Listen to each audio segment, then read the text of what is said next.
Welcome back, everyone.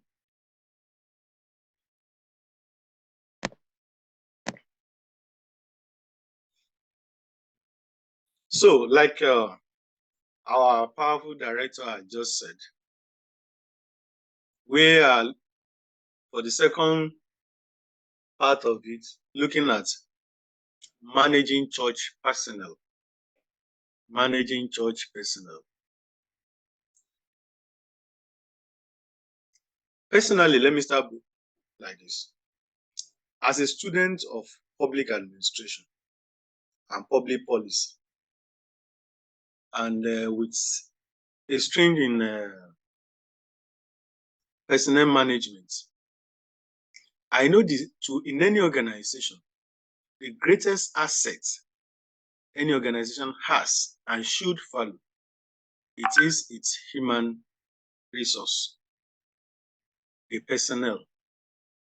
No matter how fantastic the ideas, no matter how fantastic the equipment, the tools, and what have you are, if the drivers of these ideas or the tools or equipment are not, everything just remain like an abstract idea.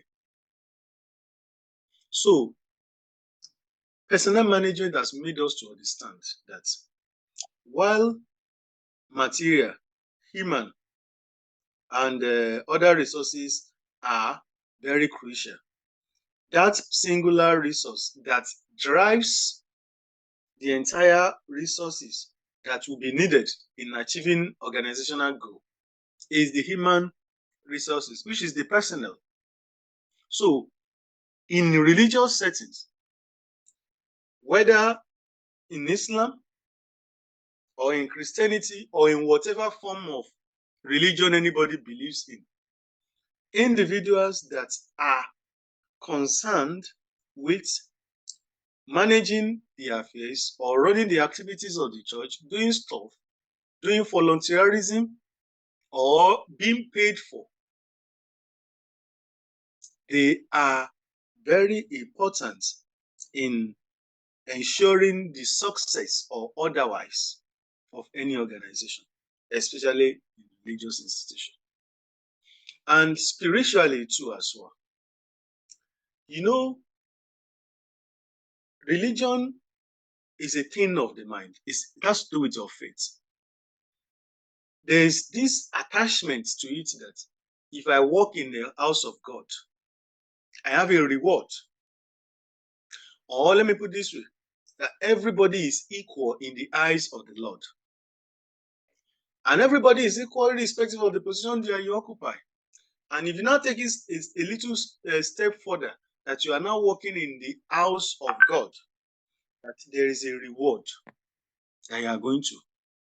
However, because there are conflicting interests and the dynamic nature of human beings, there is need for these personnel, human resources, to be well organized, managed, in order for them to be directed towards achieving the organization or the church objective.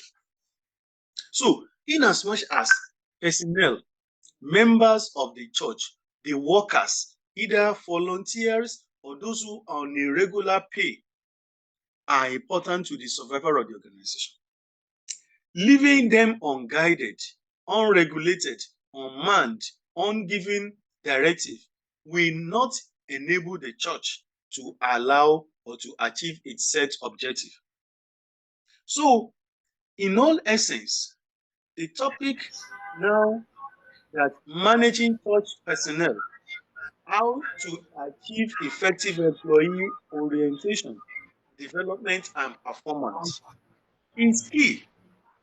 I remember in one of our in our first seminar we had a couple of months ago, when we were looking at employee performance and evaluation, we looked at it critically. Like there are certain things that that promote employees' performance and the evaluation that follows it.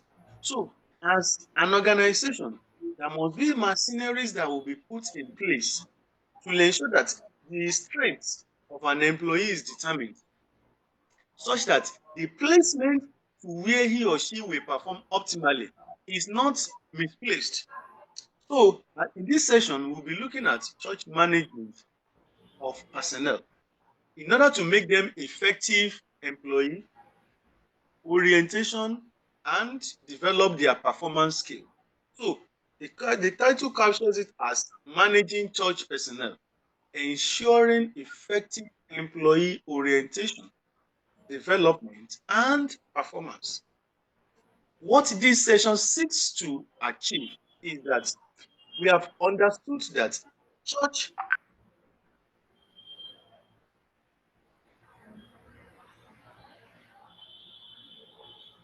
church operates on daily basis, and there are individuals that need to actually operate or function in the church.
Apologies, please. Hello? No problem. Yeah, no problem. Go on, sir. Okay, sir. Yes, sir. So now we look at it from the perspective that churches in different types or wherever they are located, there are individuals that work around them, and there's need for them to be well channeled.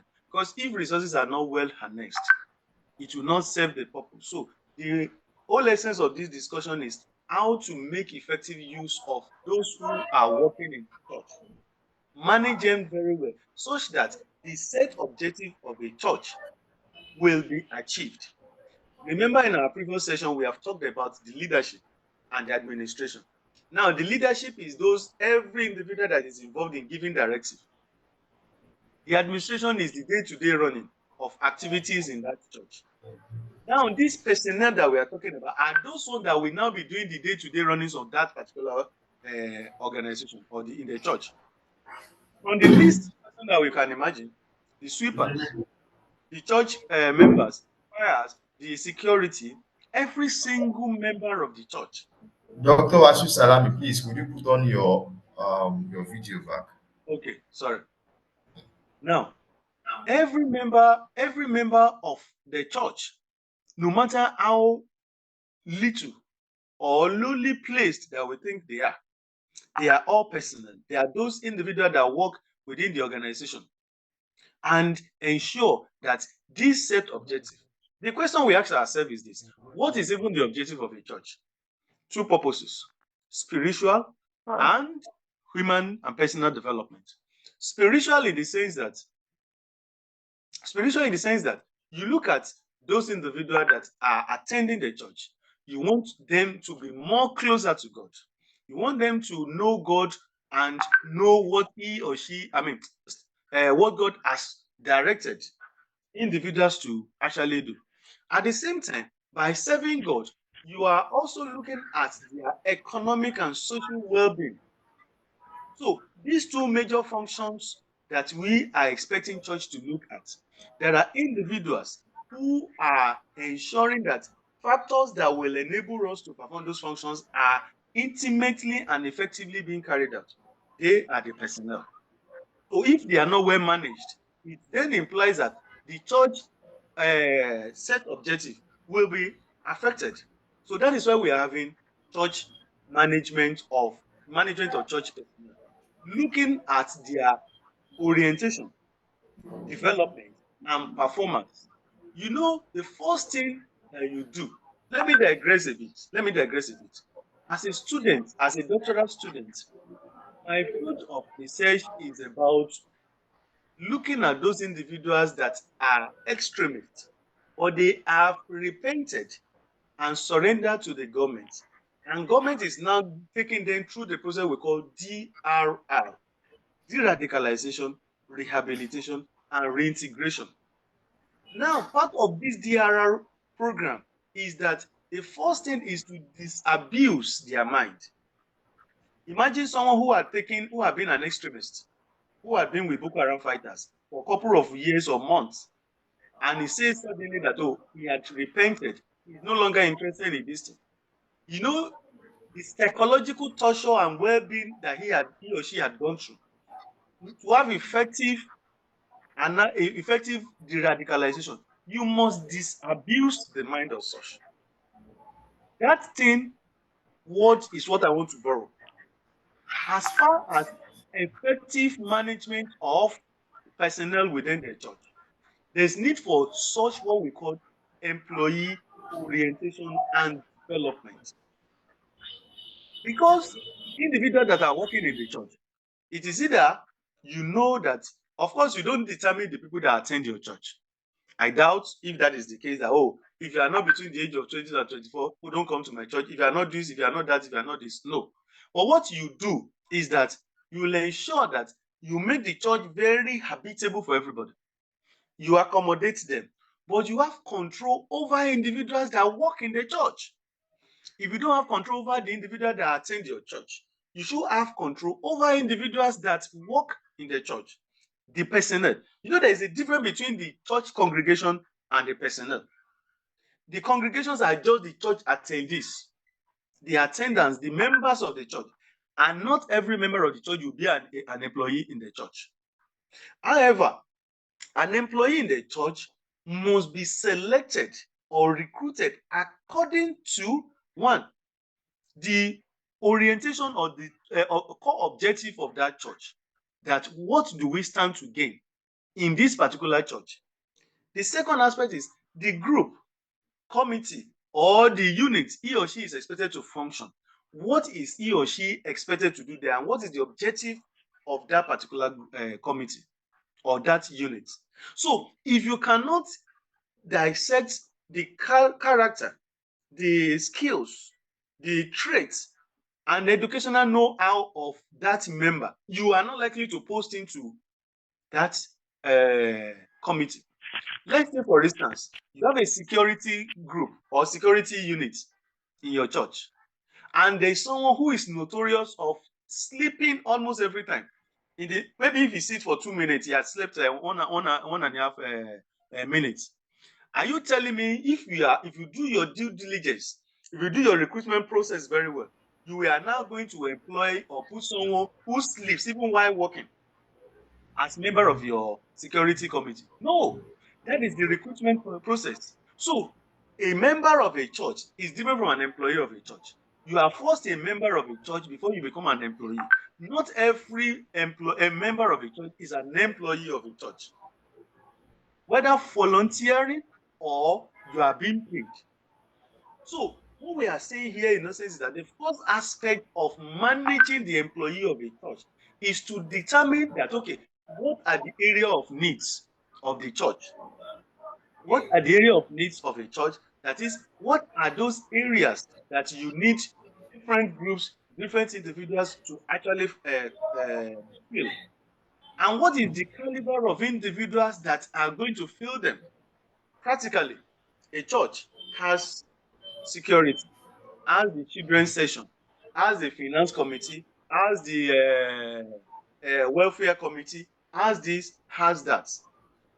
Each of these groups or committees is expected to be filled by individuals who either professionally are of the same orientation or people who are considered, though professionally they are not, but they are considered suitable, either in terms of maturity, education, or physical fitness to be in that committee.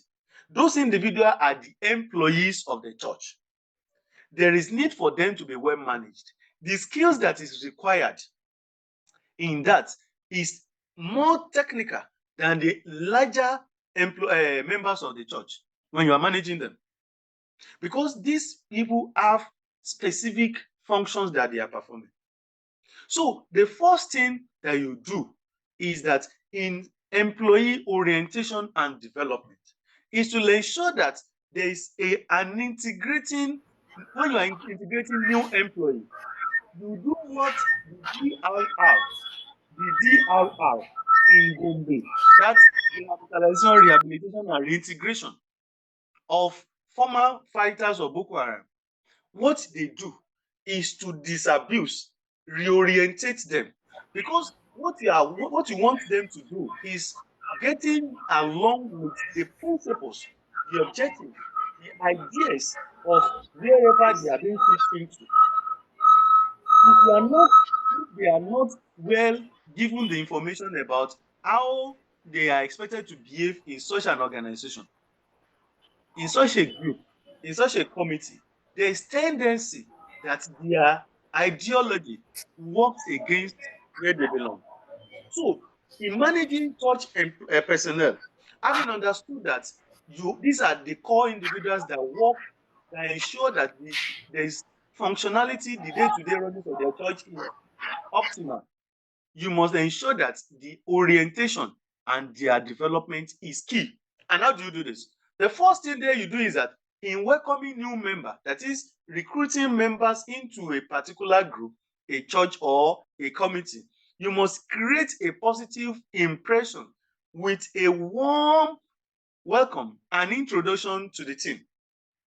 Let's say, for instance, Pastor Brother Tunji, Brother Michael, Brother Timothy, and Sister Bosse, they are all in a particular group. But Sister Anne is just joining them. Now, the first thing the day is that, they say first impression lasts longer.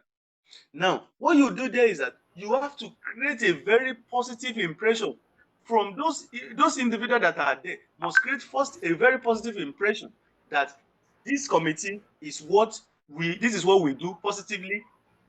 Give them a very warm welcome, not coming and beginning to tell the problems the committee or the church is being faced with. There are some individuals that join organization and they're already aware of the problem the organization has, or the first thing they are aware of is the problem, the deficiency, and the negative sides of such an organization. How do you now expect such an individual to now perform very well in line with his organizational goals and objectives? Because his mind is already poisoned. So what is expected of you as you are managing personnel is by giving a very good orientation and positive impression about the group or the church itself. So the leaders within the church must ensure that whenever anybody is being recruited, either as a worker or as a member in the church, there is a positive impression about what that church or that committee is about. By disabusing their mind, because everybody, it is likely that the person might have joined or might have belonged to a particular church before, or a particular group, and is coming or she's coming with different mindsets. So, but what you are doing is that in order for individuals that are in the community to function effectively, you must bring them into what the community stands for. And that is by giving a very positive impression, giving them a warm welcome in that particular organization or group. Not that Sister Anne that is just joining Brother Tunji, brother this, brother that. What they are telling the new entrant is that this committee, we don't get money on this clinic. They don't do this, they don't do that too. No, it is the good size of that particular group that must always be mentioned. In as much as there are negative things, but you don't present your dirty kneeling outside, and by ensuring that, okay, this is the only thing people know. So for us to have effective personnel management in an organization, of employee in an organization or in the church setting, there must be comprehensive approach to employee orientation and development. So when you are coming in, you are coming into the hands of people that will tell you this is our goal, this is what the church is about. If you're a redeemer, for instance, redeems are as much as is a church. Redeem, a Methodist, Baptist, CNS, and whole lot of them. They have their core objective. They have their own orientation. So if you are coming from Celestial, for instance, and you are getting into Redeem, the orientation that you are bringing from Celestial to Redeem is a bit different. So if you allowed such an individual to come in directly with what he or she has outside without creating a very positive environment or what he or she has heard about your church, is going to contribute negatively to the workings of the church and is hampering, or that will hamper the overall objective of the organization. So as a church leader who is managing employee in a church, there must be what we call employee orientation and development. And how to do that is that giving new entrants welcoming a positive impression and welcoming, though that they feel among, oh, this is home away from home. Another thing there is that you must let them know what you stand for, the mission and values of the church. They say where there's no law, there's no sin. Where there's law, there's sin. Every member of the church must know. You will agree with me. You will agree with me that I have a colleague, for instance. Let me put this practical instance. A colleague in my office who about 3-4 months ago just got married said his best man was denied access into the church during the wedding because of the haircut he had. You know that is a value they cherish. In some other places, it may not matter to them. Some may say that let us bring him in first and begin to change him. But that guy was denied. They said he was the best man. That incident happened in Ondo State. So that is, you must be able to tell the employee, those who are coming in, that you are, what is the mission and values that this particular church upholds. So if you are a leader who is managing employee, you must put it into consideration. But if a leader doesn't know what the mission of the church is, how will he or she preach it to another person? You won't be able to. Another important thing that we look at there is the policies and the procedures. The policies and the procedures in the church, in every organization, generally, there are policies and there are procedures. Despite it is a religious house, there are rules and principles that guide it. One of them is, for instance, is that there are, when it is service period, phones are not allowed to be, you are not allowed to use your cell phones, receiving phone calls and what have you. Visitors who into the church or church members are given ID card to ensure that the environment is secure. That at the gate, you are expected to present that card for you to be allowed in. So many that what are the policies of this church? This church, we don't allow members to marry each other. I am just saying that. This church, we don't allow men and women to sit together. Just saying that. But what are those things are there? And what are the procedures? Oh, if you want to see pastor, you see madam first, or you see the PA. Those are the procedures. So you are expected to give that orientation to the employee, because if you don't give it to them, they don't have it. And if they don't have it, they will not be able to deliver and help us achieve the objective. But what we see here is that even in regular organization, there's nothing like orientation. Orientations are meant to provide information about the organization to the new entrants. And when they are not well guided on what to do, imagine I am joining TVC for the first time. Nobody told me how many hours I supposed to work, which type of dress do I supposed to work to office, when am I due for leave, when is this, when is that. I will be living in vacuum, or so to say, in total non-information. So When you have managing employee, you must give proper orientation and development. And one of those things is welcoming them very well, giving them a very positive impression about that organization, about that committee, about that church. The second one is that they must be told what is the mission and values of the church. The third one I just mentioned is what are the policies, what are the what? Procedures. Every organization has what it takes to do. So there are laid down rules and regulations. And the last one that I will talk about is the thoughts and introduction. So when you bring in an employee, a new member is recruited. There is need for you to do, at least as part of the observations I had during the course of preparing the seminar paper from the church beside me. I noticed that okay, they always make announcements. What do we have any new joiner here this Sunday? And incidentally, there will be one or two persons who is just attending the church for the first time. Oh, they say, praise the Lord, do this, do that. Kinikon, kinikon. Afterwards, I will now hear, please meet pastor or brother, so, so, so, so, and so, so, so, so. What I understood from that meet and brother so, so is that those individuals will give them a very good impression about the church, welcome them warmly, tell them about the mission and values of the church, also the policies and procedures. And before them, they take them around and introduce them. Oh, this is our new Kinikon. Also, this is my new Kinikon. All these things, bring them in. It guides them. It gives them sense of belonging. You don't leave them in total darkness that they don't have information. Information is knowledge, is power.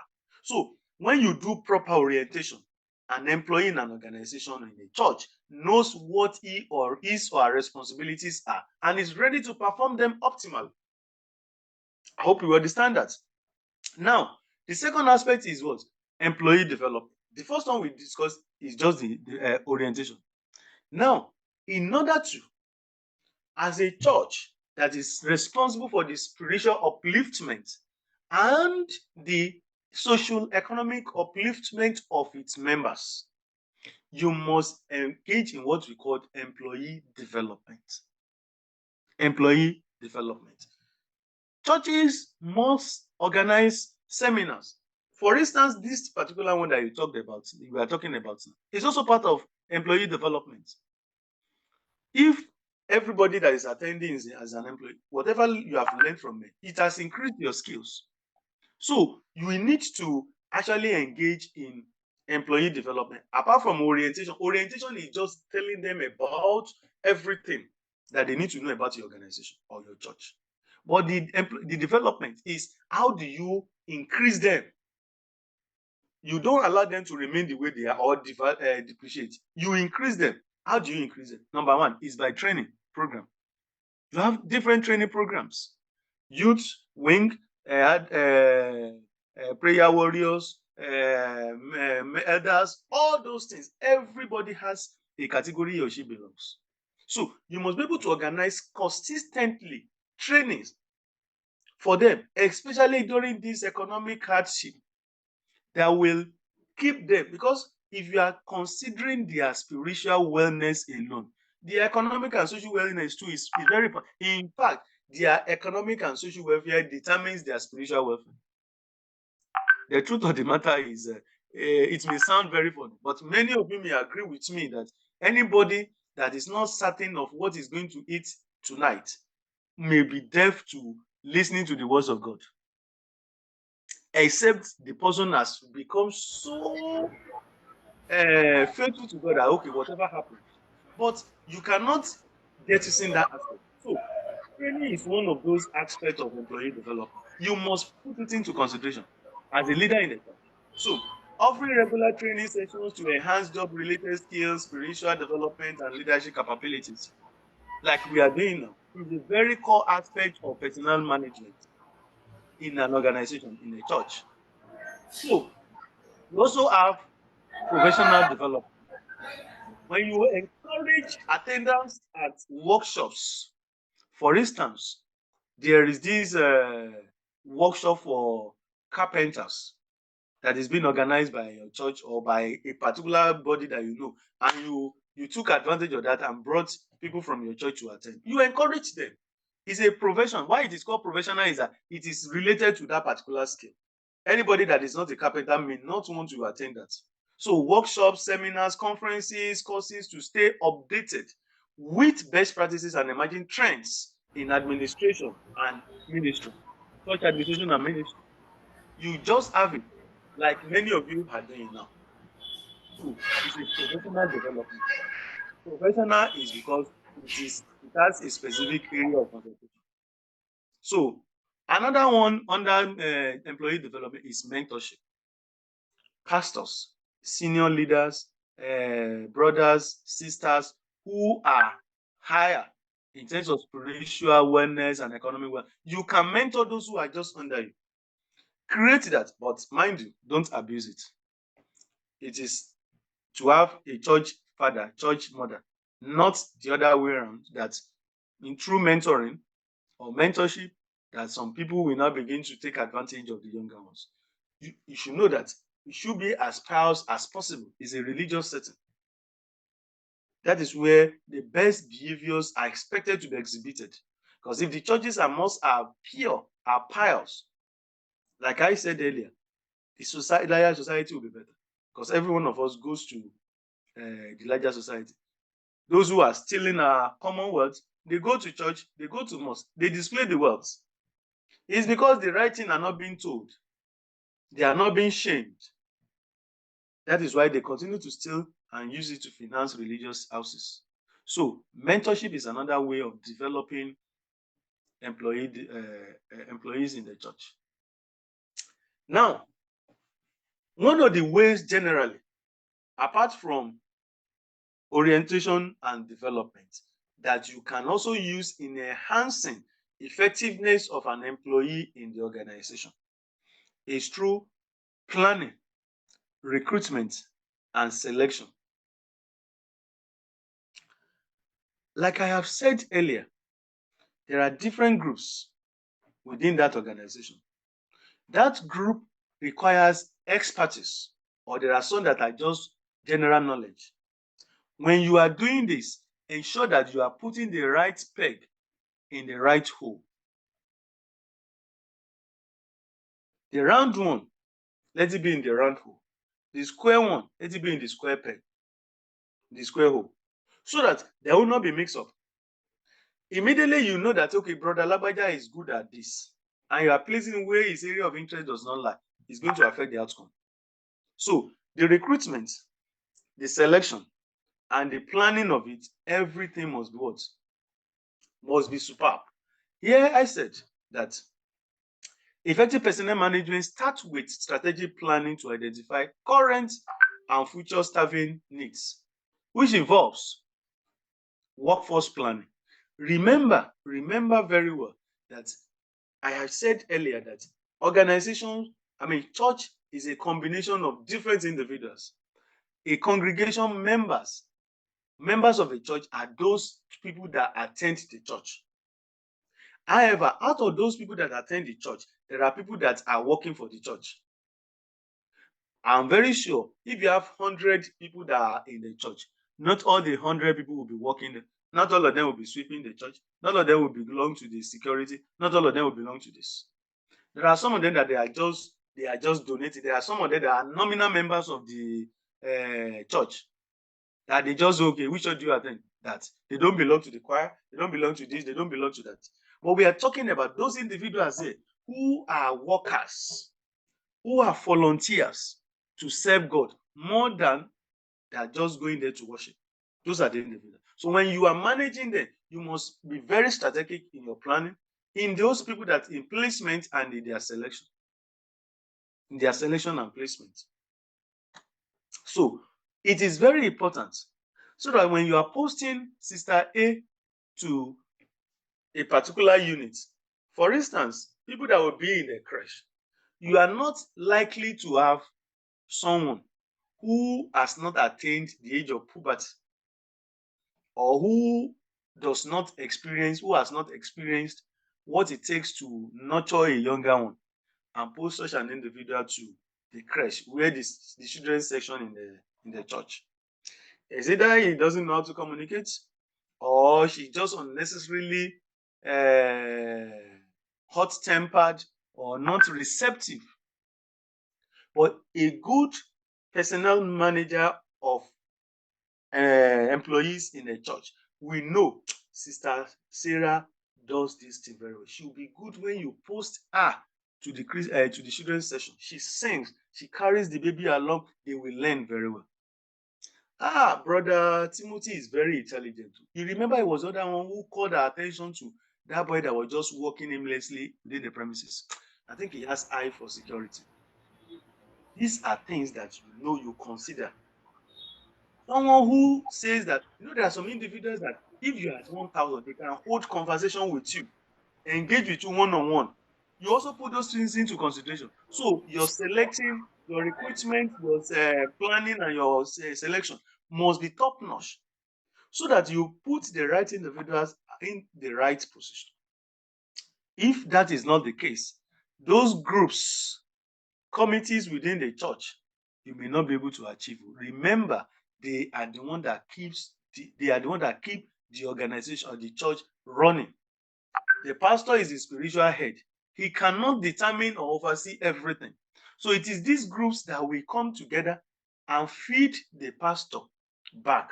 Oh, in our own area, or this is what in our own area. Imagine you did not put the right individuals in the right positions. What happens? They give you fake information, they mislead you, they turn everything upside down, or they can allow their emotions to actually overrule or influence their decision.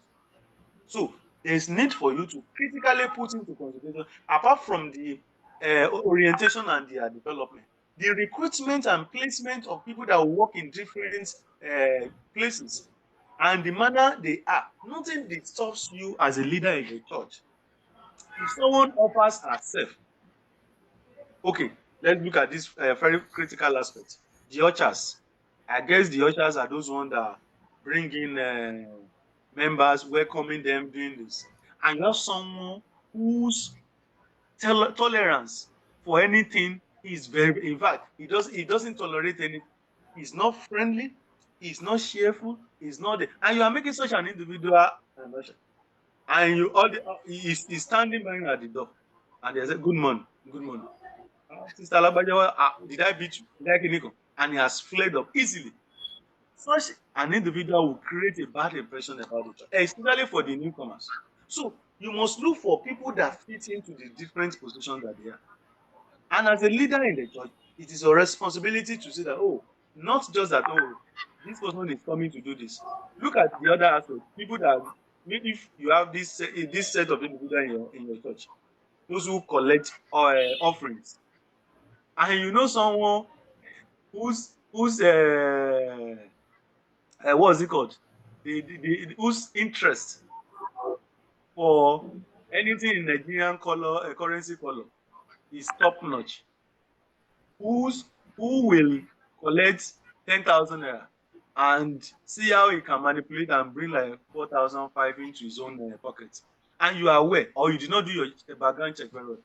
Apparently, the person must have done a lot of damage to you or to the church before you realize it. So, placement, recruitment, and placement is very key in managing the individual. So, if you don't know where he or she belongs, where he can function very well, you are not going to get the best out of that individual. So, and in the selection of those individuals, you screen them.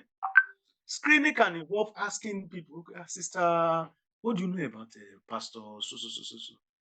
Pastor so, they do but the aspect is I remember whenever they have anything to do with money, they do, and you are thinking that you want to post him into that group, that place where they will be collecting offering. You know that you have already, it's like you are using the rat to be in care of your meat. So definitely. So the screening process is very important. Or you have someone who has his own spiritual or diabolical problem, and you are putting that individual into your prayer warrior, you know he's likely to be drawing back the affairs of it, or even sending him or her to the children's ward to be teaching them. Do you know what he or she is going to implant into those kids? So if your selection is not done properly, you will not be able to get the best out of. And the whole essence of managing church personnel is to get the best out of them. So if there is wrong selection or wrong recruitment and selection, you are placing them wrongly because you are not getting the right individual for them. So you must be able to see it. So you can also do interview. You can also do interviews and background checks. Nothing disturbs you. It has to do with managing the church. So if they are not, if people that are saddled with the day-to-day runnings of the organization of the church are not upright, you are bringing down the church. It is the same law in any organization. If you have people of questionable character at the helms of affair, what do? You get the worst part of it. You just see that nothing is, or how will it profit you? That you now see that many of the church members are those who beat their wife, are those individuals that dress indecently. But if you have done your background checks, you will not give a lecture on proper home management to a man who is notorious of beating up his wife, or a woman who is notorious of abusing the husband. So you can see that he's an employee of the church. There's no doubt about it. But when you manage him effectively, you'll be able to know everything about it. This sister is good at this, is good, is this, is that. So you do that. Another very important thing that you look at is that you constantly analyze their job, their role. You constantly analyze it. Constantly analyzing it is that, okay, if Sister Esther is in this particular group and you do not evaluate the performance of his functions or the impact of his functions on the group that he or she belongs, you are not likely. So the supervisory role of a leader in the church must be top notch. You must not solely rely, and that is why in our styles of leadership, the authoritative, democratic, laissez-faire, and the pastoral, you must ensure that all of them are top notch. And if it is transformative leadership that you are adopting in terms of the theories, you must also try as much as possible that you combine the transformative and that of situational, so that you just deal with each situation according to the way they are. So you constantly evaluate their job, their performance. The church has the elders. When there is an issue about anybody, the elders come together and look at it. Before the thing degenerates, they look at it. There's a discipline committee. Brother Lagbaja, you were caught doing so. This is the punishment. You are managing such an individual, because if it were to be an ordinary member who is not doing anything in the church, you may not likely notice it. But because he's a member who is also a worker, and his character may be negative, detrimental to the overall interest of the organization, of the church, if you keep quiet, what happens? It affects the entire organization. So that is the more reason that there must be constant evaluation, constant interactions, so that when anybody is going astray, you draw him or her back. So if you are a leader who is just a laissez-faire style that you adopt, you understand what's laissez-faire. See, don't look where you just that will not augur well. But what matters is that adopt a situational leadership style. Brother Lagbaja doesn't want anybody. If I want to talk to Pastor Tunji, he doesn't like him to be addressed in the public. He gets easily embarrassed. That is the situation now. Call him first.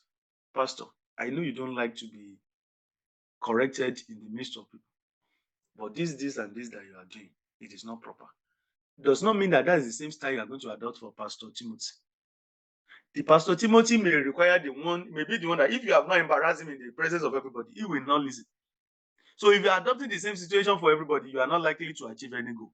So you must understand your employees. You must understand those individuals you are working with, and such that at the end of the day, you deal with them individually or collectively according to their own style or what you feel they need. So I want to believe that everyone should be able to look at it critically and see how you can try as much as possible to work very well in getting your employee within the organization. Why it is important is that if you are a good leader, you are providing leadership, your concentration should not be only on those individuals that are working or people that you should pretend your own performance. You must also consider how you constantly review the performance of those people that are working. So, in managing employees in the church, there are two major things that you need to do. Employee orientation and development. Employees orientation and development. You must constantly bring them to order. Give them the idea that, okay, this is what this organization talks about. This is what this organization is about. The values and objectives of the organization must be known. If it is not known, you are not doing anything. And it is by doing that that you know that what these guys are doing, if there is a law that guides them in what they are doing, let them know. If there is none, you will know. So by giving them overall objective of the organization in terms of your orientation, you have already prepared that foundation. But if it is not there, where there is no law, there is no sin. Where there is law, there is sin. So any employee for effective management of employee in the church, you must ensure that there is employee orientation. And one of those things is that you welcome them warmly, create very positive impression about it. You take them around, call them, present them, welcome them, do visitation across to different individuals, and also ensure that the policies and directive of the organization, they are known. Where there's law, there's sin. So another aspect is that whenever you are now recruiting, you'll be able to see definitely that you are putting the round peg in a round hole, not a round peg in a square hole. The reason is that for you to achieve the overall goal. So summarily, the topic is leadership and church administration of church. So the two are inseparable. A church requires leaders. The type of leadership you provide is a subject of the effectiveness of the administration. While the administration is the day-to-day running of this, there are individuals that are saddled with that. So those individuals that are saddled with the responsibility of day-to-day running, if the leadership style that such a leader, a pastor, a reverend, and what have you adopt is antithetical to what it requires, what's it called? Diminishes the performance level of employees. However, if the leader is up to the task and you now marry the two together between administration and leadership, you can see that there is effective. But mind you, if there's anything you are taking home from in addition to whatever you are taking home today, please, effective communication by any leader is key. Because you are dealing with multitude of individuals. Before you know, pastor says this, he says this, he says this. All of them are distorting the information. But if you have a channel of communication and they know that whatever they hear is, or if you are a man of double standard, that you say this to this person, you say this to the other person, my brothers, you are likely to distort or to scatter the entirety. So, for you to manage the employees of an organization, you must have a very strong leadership skill, and the administration must be well clearly spelled out, such that those who are working for the church, either as volunteers or are those individuals that are even employed to be paid for, they have a common sense of belonging, they have a unity of command, they have a unity of purpose, and the overall objective of the church is clear to them.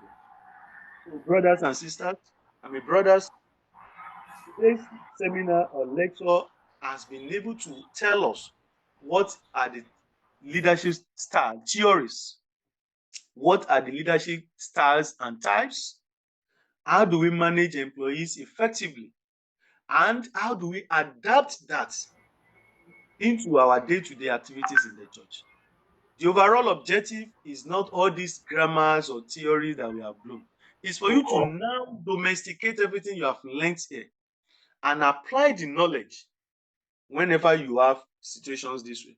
Those ones that are already existing in your organization, continue with them. Those ones that are not there, see this particular lecture as an eye-opener to bringing those things into place and see how they can be effectively well managed. So, on this note, I thank you all for listening. And if there are questions for us on either the first one or the second one, please, I am here to attend to you. Thank you so much. Are you ready to take your church management skills to new heights?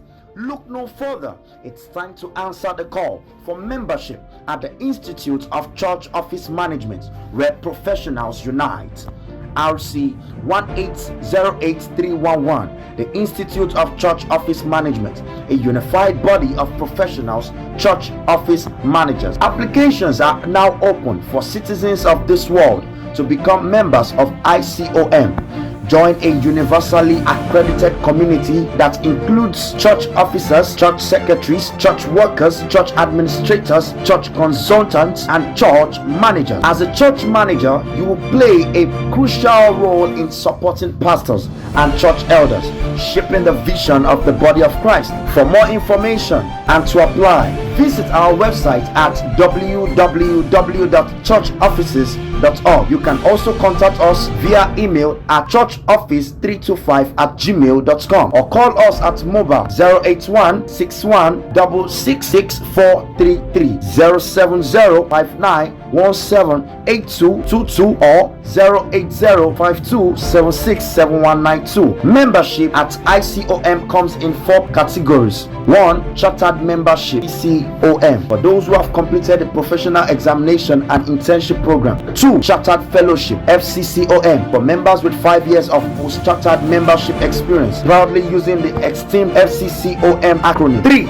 Doctoral fellow, DFCCOM, possessing a doctorate degree in any of the management sciences and a minimum of 3 years managerial experience. 4. Honorary fellow, an exclusive award for those with 5 years of managerial experience and a bachelor's degree in any management science discipline, or 15 years of experience for those without a relevant degree. Joining is easy. Choose your membership grade level and submit your application. Don't miss this opportunity to elevate your career and be part of something extraordinary. Join the Institute of Church Office Management today. Be a part of the change. Institute of Church Office Management, empowering church leaders.